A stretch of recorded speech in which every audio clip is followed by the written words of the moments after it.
You want something that's going to be more of a round versus an oblong.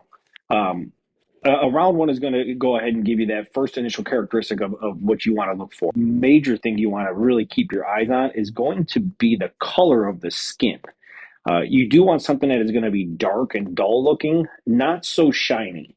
So Okay. you're going to want, and when you look at a watermelon, there's going to be all these different lines on it. You want that the initial lines to be a dark green with the lines in between to be more of like a lighter shade of green. So you don't want it to be kind of a yellowing color. You do want it to have a darker color look to it. Okay.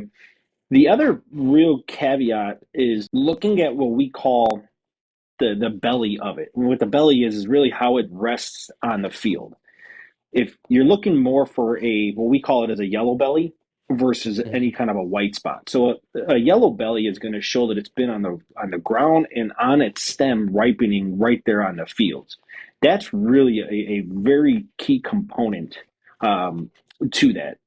Then the other really kind of piece that you really look at is at the stem part of it Mhm. there's this thing called the webbing. It's a webbing that will kind of spiral off of each section of the middle of that the stem part. You're going to want something that has lots of webbing, not something Okay. that doesn't have any at all. So again, you could also do the tapping test where you pat it, and if you pat it and it sounds hollow, that's something you want to probably skip away from. But if Okay. it's got a dense sound to it, it's going to be a good watermelon on the inside. So again, I think the main characteristics you want to really look for is it being dark skin and dull looking. You want it to be nice and round.